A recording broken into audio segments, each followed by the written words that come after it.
Olá, pessoal. Hoje eu vou discutir física de veículos. Então, eu desenhei um veículozinho no Inkscape. A gente vai fazer, vai simular a física dessa visão lateral do veículo. Em outra aula eu discuto joguinhos com a visão por cima. E eu quero colocar motores nas rodas para transmitir potência para esses veículos e ligar as rodas no veículo, possivelmente com amortecedores e coisas assim, né, para que ele não se desfaça. Então, por enquanto, o meu joguinho está assim. Eu já criei os objetos, um fundo, as rodas, o corpo, mas por enquanto não é um veículo muito funcional, né? E aqui está o código, então eu inicializo um espaço, crio esses obstáculos aleatórios para deixar o chão um pouco enrugado, e aqui o carro. Tem uma coisa interessante, que eu defini os vértices que formam o polígono do corpo do carro por uma string com vários comandos. Essa linguagem aqui vem do SVG, que é o formato de arquivos que o Inkscape usa, e qualquer editor de imagens vetoriais também entende, e é amplamente utilizado na web. E SVG é um formato de texto, é um XML baseado em tags e coisas assim. E essa string é uma mini linguagem que o SVG define para criar caminhos. Então, o que significa aqui? Aqui o M significa mover para a posição 64100, e a partir daí eu aplico vários comandos L, eu poderia colocar um L sozinho, que aplica para cada um dos pares, ou posso reforçar cada par colocando um L no meio do caminho. Mas enfim, o que o comando L faz? Ele cria uma linha avançando 20 pixels em X e 26 em Y. Então, nesse caso aqui, eu recebo as coordenadas relativas do próximo ponto. Então, o próximo ponto avança 20 e 26, depois 43 e 2 a partir do ponto anterior, e assim por diante até chegar no final. E por último, eu sempre incluo o comando Z, que fecha o caminho. Eu tenho algumas variantes, por exemplo, L maiúsculo, ao invés de avançar uma posição relativa, ele cria uma linha para uma posição absoluta, tá? Isso mudaria completamente o desenho do meu polígono, olha só. E eu também tenho alguns comandos adicionais, por exemplo, H100, V200. Acho que estou exagerando muito. 50, V50. O que eles fazem? H50 anda 50 pixels na horizontal, V50 anda 50 pixels na vertical. E, bom, isso vai afetar a cara da figura, acho que afetou tanto que as rodas caíram do mundo. Mas, enfim, por que a gente usa a posição do centro dessa figura para determinar a posição das rodas? E então, é uma linguagem prática, eu não quero entrar em detalhes nisso, só quero dizer o seguinte: eu consigo extrair essa string facilmente de um desenho. No Inkscape, posso abrir o editor de XML, selecionar o caminho que eu estou interessado, e aqui eu pego o comando. Então eu posso simplesmente copiar essa string, colar no código, tá? E no caso eu tirei essas partes decimais, não vou fazer isso de novo, não. A gente fica com esses comandos. Tá, então vamos fazer a primeira coisa importante do carro, colocar um motor. Eu ainda nem liguei as rodas no chassi, mas enfim. Chamar esse motor de motor 1. E o motor 1 eu ligo na roda 1 usando o método w1.motor. Tem duas versões, são sinônimos. Eu tenho motor, aliás, quatro versões muito parecidas. Motor Radians, a diferença entre os dois é simplesmente como a gente especifica a velocidade do motor, se eu vou especificar em ângulos por segundo ou radianos por segundo. Tá? E eu ainda tenho o Fixed Angular Velocity, que na verdade, do ponto de vista da física, é isso que o motor faz. Ele fixa a velocidade angular do objeto, ele mantém o objeto numa velocidade angular pré-determinada. Então, Fixed Angular Velocity e Motor são sinônimos, eu posso usar qualquer um desses dois nomes. E no caso, eu vou fixar a velocidade angular em 360 ângulos, né, graus por segundo. Ângulos por segundo, hein? Graus por segundo. Tá, e aparentemente ele foi para fora, não dá para saber se foi por causa da colisão ou porque o motor está girando. Para melhorar um pouquinho nossa compreensão, eu vou ligar o módulo wireframe. E no módulo wireframe eu consigo ver a orientação da roda. A roda está girando para o lado errado. Tá? Então a gente troca, porque a convenção aqui é a convenção do crescimento dos ângulos da matemática. Então os ângulos crescem no sentido anti-horário, então a velocidade angular positiva implica numa rotação anti-horária. Tá? Eu quero girar no sentido horário para fazer a roda mover o carro para frente. Tá? Então a gente já tem um motor com essa roda que gira e não faz nada. E por quê? Porque o atrito é zero. Eu coloquei aqui sorrateiramente. Se a gente colocar outro coeficiente de atrito, isso vai definir a aderência da roda ao chão. Eu tenho que escolher esse valor. Tá? Normalmente esse coeficiente fica entre 0 e 1, mas nada impede ele ser maior que 1. Certo? Então vamos colocar, por exemplo, 2. E isso vai definir a aderência da roda ao chão. Então quanto maior o coeficiente, mais a roda é, adere ao chão. Talvez 1,5. Então a gente já definiu o atrito, colocou o motor, eu tenho que ligar essas rodas ao carro. Senão fica com essa situação esdrúxula. Aí como que a gente liga a roda ao carro? Tem várias maneiras. Normalmente é interessante usar mais de uma junção. Né? Eu poderia pensar em coisas do tipo a roda 1 pronto, junction, fazer uma junção com o corpo do carro e fixar a distância. É uma maneira que a gente poderia abordar. E faço a mesma coisa com a roda 2. Esse jeito fácil não funciona. Aqui a física foi para o brejo. Um pouco porque existe colisão entre esses objetos, então eu posso desabilitar e verificar se é isso. Tá? Mas ela não está rígida. Meu carro não está muito funcional ainda. Então, por quê? Ele fixa a distância, mas permite que os objetos girem em torno desse ponto, do ponto de fixação em cada um deles. Então, eu poderia pensar que, beleza, eu fixo a distância e o ângulo, e a gente teria um carrinho minimamente funcional. Ou não. Tá, eu vou fazer o seguinte, eu quero que a câmera siga o carro, então o que a gente vai fazer vou registrar antes de cada passo, ou depois, um after step. Depois de cada passo, eu vou registrar uma função chamada de F1, não preciso dar o nome, uma função que executa esse comando, basicamente. Tá? E para a câmera não ficar tão rigidamente centrada no objeto, eu vou colocar uma tolerância, não sei, 64 e 48, ou 64 pixels em todas as direções. Tá? Então, esse nosso carro altamente disfuncional, tentar colocar as rodas rígidas no lugar. Depois eu mudo para prender as rodas com molinhas e coisas assim. Tá? Porque eu fixei o ângulo, isso não é o mecanismo correto. Eu vou fazer aqui é o seguinte, eu vou trocar esse fix distance e colocar um outro tipo de junção. Tá? Esse outro tipo de junção é o fix to segment. Eu vou fixar a roda num segmento. Mas o fix to segment, se a gente olhar a descrição, que eu achei que ele mostraria aqui, mas não está mostrando, ela, numa junta, ela coloca o corpo B dentro de um segmento de start até end no corpo A. Ela recebe então dois vetores como argumentos, no mínimo. Todos os outros são opcionais. E o que ela vai fazer é fixar o segundo corpo num segmento de reta no primeiro. Então, pensando isso, quem deveria ser meu primeiro corpo é o chassi do carro e o segundo corpo seriam as rodas. Então, eu vou inverter a ordem desses argumentos. Tá? Eu tenho essa função junction em cada corpo. Também tem uma parecida no espaço. No lado do espaço recebe um par de corpos. Dá na mesma. Tá? Do corpo basicamente chama do espaço na hora de criar a junção. E aqui ele está reclamando porque eu não passei as coordenadas. Essas coordenadas são coordenadas locais no sistema de referência do corpo. Então, por exemplo, se eu fizer assim, fixado 00 até, vamos colocar aqui 20 menos 15. Então, a primeira roda, que é a roda de trás, eu vou fixar na posição menos 20 e menos 15. E a outra na mais 20 e menos 15. Vamos ver aqui, a gente consegue ver os trilhos. Tá? Eles não estão muito funcionais. Acho que eu preciso deslocar um pouquinho mais para o lado, afastar essas rodas daqui, estão muito grandes, mas já é um bom começo. Tá? Essa junção parece boa para fixar a roda. A roda então ela pode andar dentro desse segmento. Tá? Então eu vou começar em menos 20 e mais 20.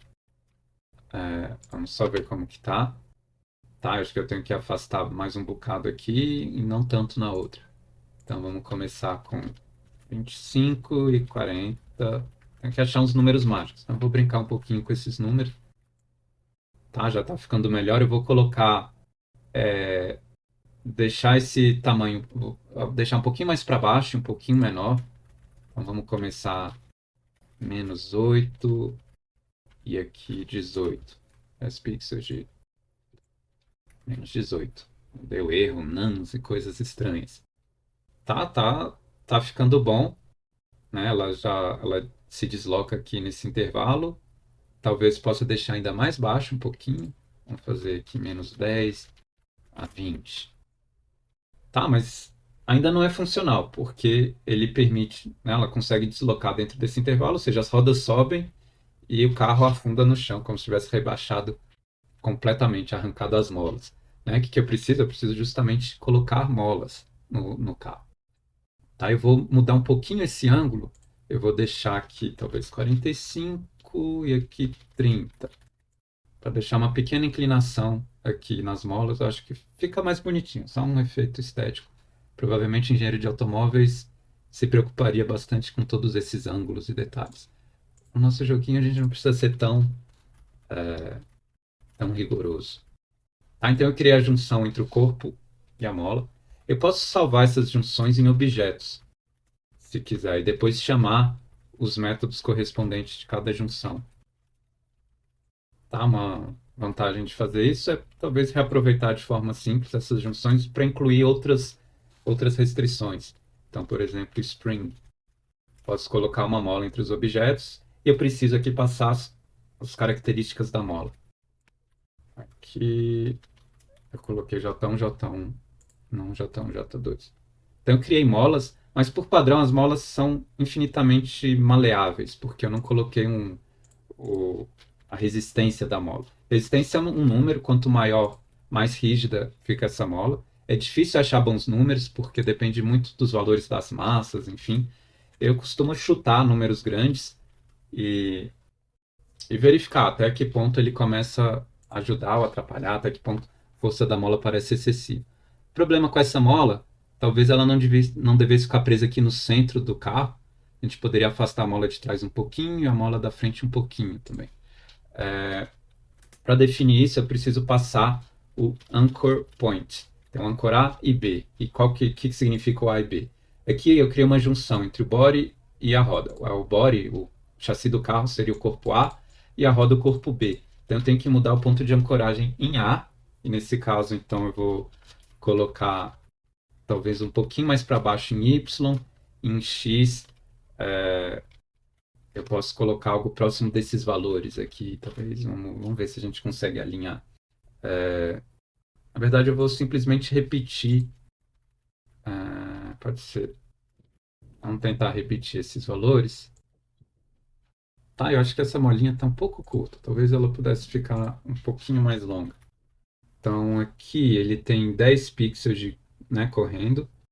E tem uma inclinação que a cada 10 pixels ela anda 5. Então, se eu zerar esse valor em Y, tenho que aumentar 5 pixels em cada direção. Acho que é isso, talvez. Só para manter a mesma inclinação da mola. Aí. Tá, então agora eu tenho uma molinha mais bonitinha. E, e a gente precisa, então, calibrar essa mola. Então, esse valor, o primeiro valor corresponde à força da mola. Tá? E se eu aumentar, a mola fica mais rígida. Se aumentar muito, vai parecer como se ela estivesse presa a um elemento rígido. Aqui já está bastante rígida, tá vendo? E isso deixa o carro instável. Né? Uma das funções do amortecedor é estabilizar o carro. Então, por enquanto ele está andando bem devagarzinho. Se a gente aumentar essa velocidade, vamos dobrar. Então, nesse caso, 2 RPM. Tá? Ele fica bastante instável, porque ele está basicamente numa suspensão rígida, como se não tivesse suspensão no carro. Ela não é 100% rígida, dá para ver que tem um pouquinho de flexibilidade, mas não é rígida, não é flexível o suficiente. Então aqui a gente precisa calibrar, dependendo do valor. A mola pode ficar muito fraca e nem sustentar o carro, que nessa situação.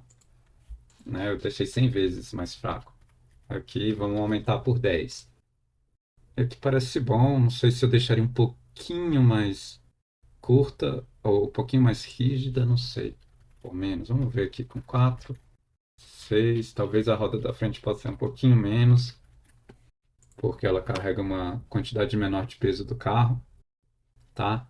Então eu tenho isso, né? Uma roda que aguenta uma fração mais ou menos próxima do peso do carro, né? Por exemplo, duas vezes o peso do carro, algo assim.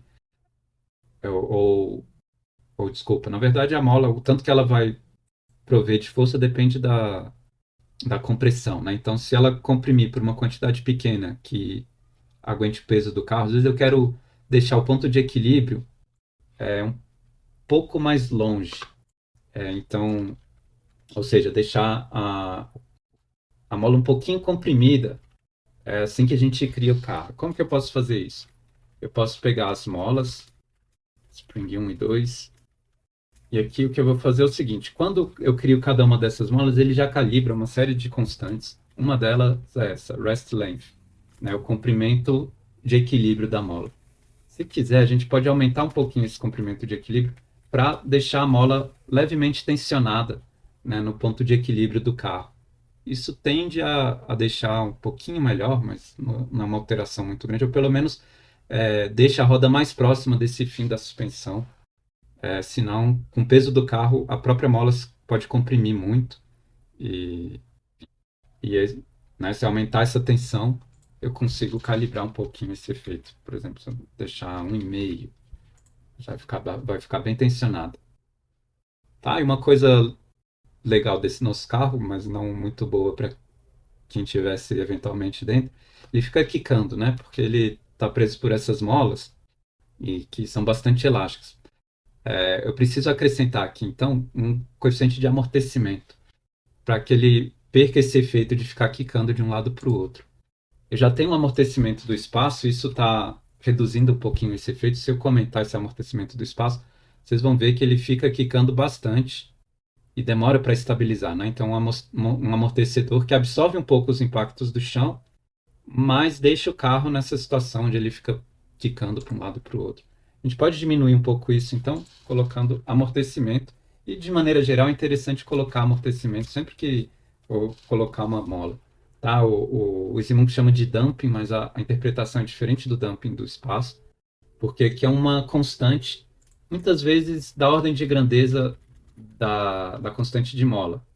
Talvez menos. Vamos ver. Eu vou colocar um amortecimento aqui para vocês verem. Então, um amortecimento muito grande acaba enrijecendo a mola, porque quanto maior o amortecimento, significa que ele vai limitar um pouco a velocidade da mola. Se a mola comprimir ou esticar muito rápido, ele coloca uma força de resistência, certo? Então, quanto maior esse amortecimento, se eu colocar um número muito grande, a mola vai se comportar quase como se ela fosse rígida. E ele vai perder um pouco dessa estabilidade. O que ela está aumentando? Está acontecendo alguma coisa muito estranha aqui. Tá? Um amortecimento um pouquinho, que eu acho que tem a ver com esse rest length. Um amortecimento menor suaviza um pouco essas oscilações, tá? E deixa o carrinho mais estável. Depois eu vou discutir em outra aula a física da mola em detalhes matemáticos sórdidos. E a gente vai ver que existe um mecanismo de calibrar essa constante de amortecimento para um valor ideal, tá? Que é mais ou menos como os engenheiros automotivos fazem num carro de verdade, né? Para produzir o amortecimento mais eficiente possível, que por um lado não enrijece muito a mola e por outro lado evita essas oscilações. Tá, eu acho que poderia até diminuir aqui, 3 e 2. E, bom, temos nossas molinhas. Uma outra mudança que eu vou fazer aqui agora é o seguinte. Eu vou desenhar a velocidade atual. Então, vamos desenhar no canto superior da tela qual o valor da velocidade. Então, aqui é uma f-string, uma string de formatação, onde eu posso incluir body.velocity, talvez só a velocidade na direção x, ou talvez o módulo da velocidade. Vou colocar a velocidade na direção x. E aqui eu escolho a maneira de formatar. 2.n tenta formatar os números de um jeito que eles pareçam naturais, né, humanizados. Então, é um bom padrão. Vou deixar por %n. E, finalmente, eu preciso escolher uma cor, color white, ou qualquer outra coisa, mas enfim. Eu tenho aqui a velocidade, talvez com muitas casas decimais, né? Eu acho que eu vou trocar, então, %d ou aplicar um int. Tá, meu carrinho vai andando até atingir uma velocidade máxima, que seria a velocidade de rotação da roda, né? Onde ela transfere toda a sua rotação para o carro. Né? Se aumentar essa taxa de rotação, ele vai aumentar a velocidade de máxima. Tá? E nosso carrinho acelera quase que instantaneamente, que não é muito realista. Por quê? Porque esse motor tenta fixar uma velocidade. Vamos fazer assim.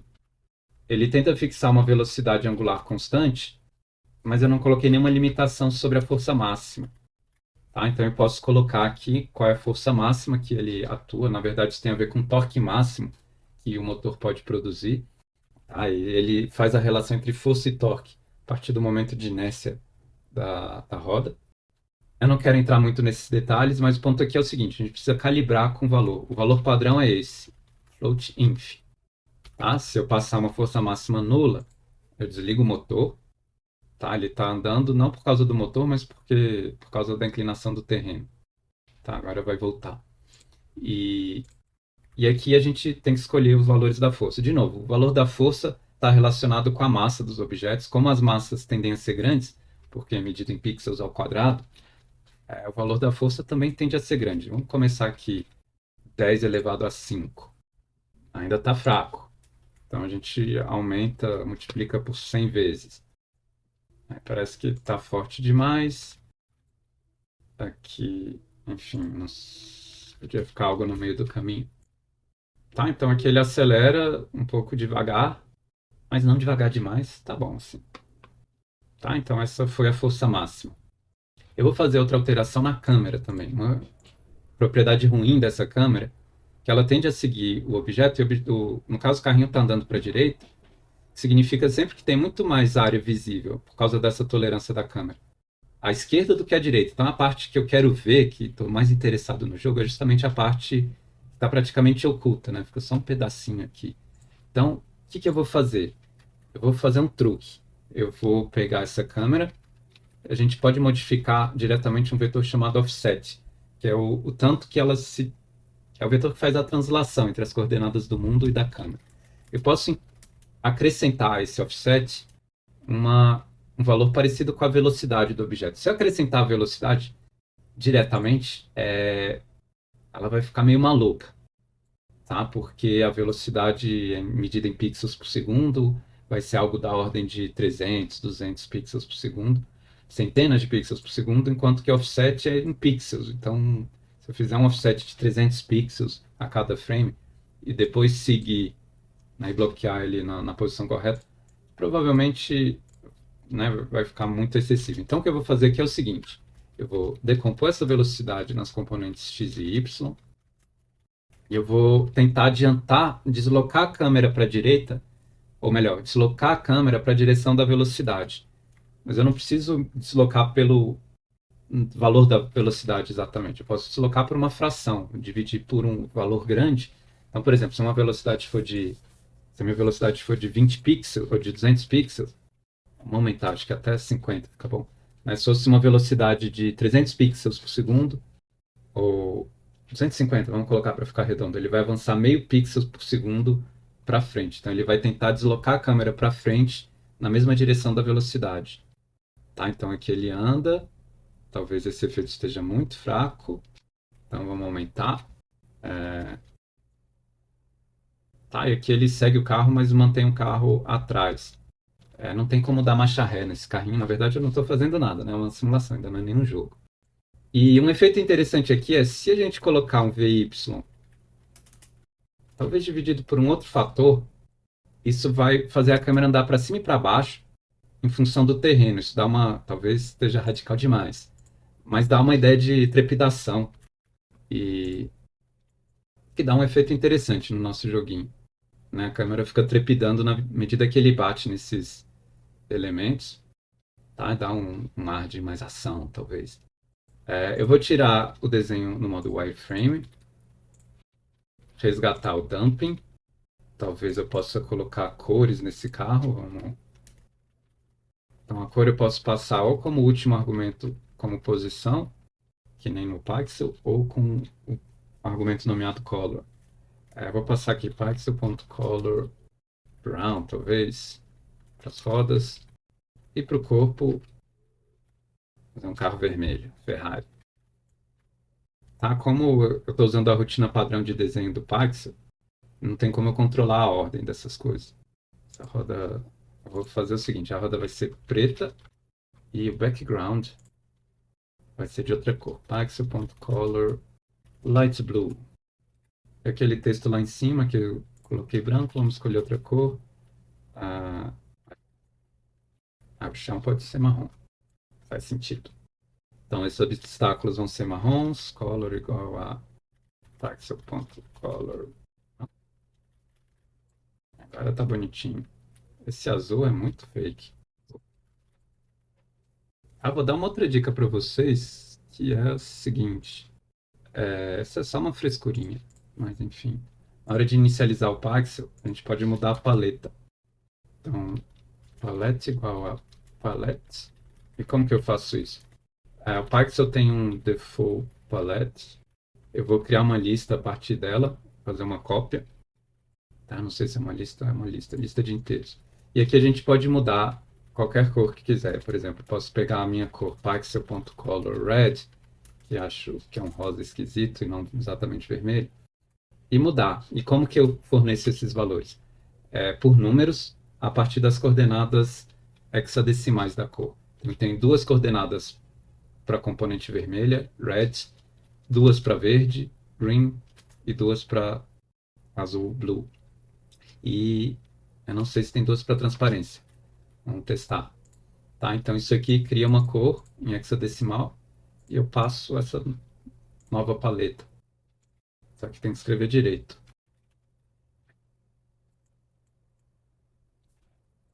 Tem um com dois L's e um com dois T's. Com dois T's é o jeito correto, eu tinha escrito errado. Meu vermelho é um vermelhão. Talvez até demais. Tá? E como que funciona essas cores hexadecimais?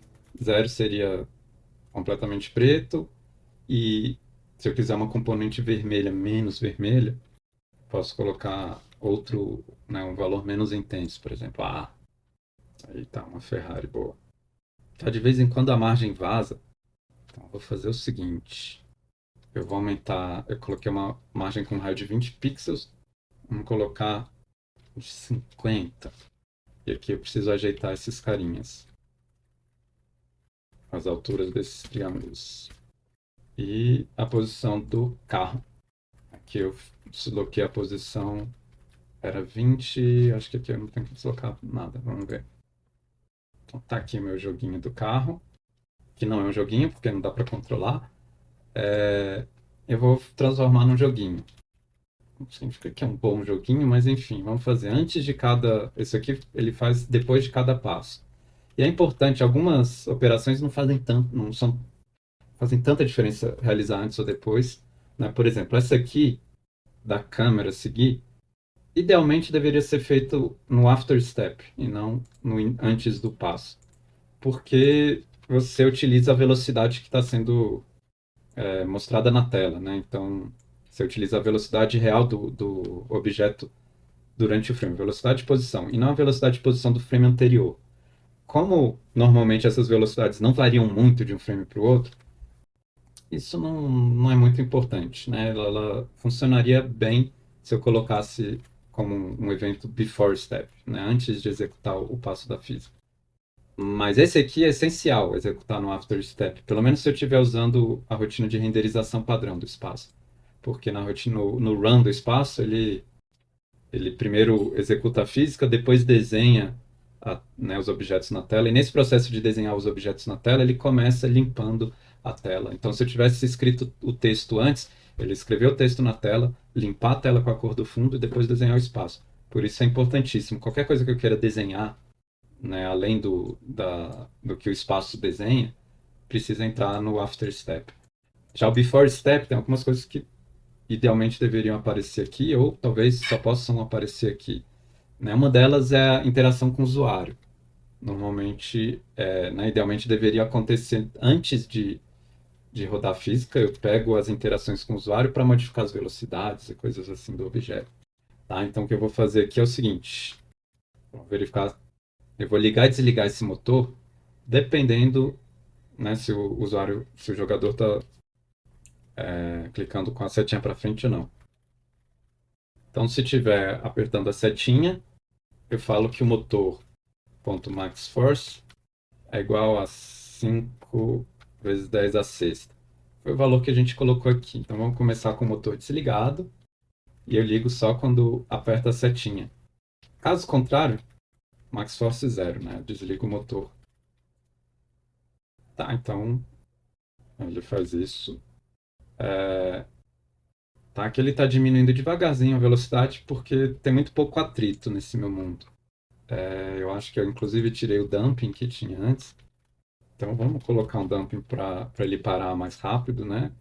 Que é como se estivesse na banguela. Tá? Quando eu desligo o motor, ele para devagarzinho. Que mais? Tá, então a gente pode fazer essas interações com o usuário. E eu vou fazer um último efeito aqui. Como nossos veículos estão com veículos de visão lateral, o carro tem duas rodas. Ou seja, um carro é uma moto. E numa moto eu consigo empinar. Então eu vou colocar BTNP para empinar talvez espaço. E o que a gente faz para empinar a moto? Eu tenho que modificar a velocidade angular do corpo. Eu tenho que dar um pouco um tranco, né, de velocidade angular, aplicar um torque, um impulso de torque, ou enfim, eu posso simplesmente fazer isso aqui, angular velocity, incremento por um fator, não sei, 90 graus por segundo, não sei. Então tá aqui minha moto que eu consigo andar empinando e se empinar demais, cuidado que ela vira, né? Tá, talvez devesse ter um check que a partir de um certo ângulo eu não conseguisse mais empinar, porque é o que acontece. Capotei, mas eu posso continuar aumentando a velocidade angular e, enfim, não é muito realista. Ainda tá vazando o fundo. Que duvido que vaze. Eita, acho que era pra ser assim, talvez. Tá, eu posso, nesse efeito da câmera, última coisinha aqui, posso colocar mais meio. Que ele vai tentar, cada frame andar um pouquinho para cima, ó. Talvez demais, porque acho que a minha tolerância está muito grande. 48. Aqui eu acho que deixa numa visão mais interessante. Tá, gente, então é isso. Essa foi a física dos veículos. É, eu vou passar alguns exercícios durante a aula para a gente modificar alguns aspectos desse código. Né? Não toquei em várias considerações que, dependendo do tipo de jogo, podem ser importantes. Por exemplo, passar marcha, freio, marcha ré. Tudo isso pode ser alterado, né? Manipulando o motor. Né? Eu posso manipular a velocidade do motor, né? A força máxima, todos esses efeitos. Tá? Então, vou terminar por aqui e até mais.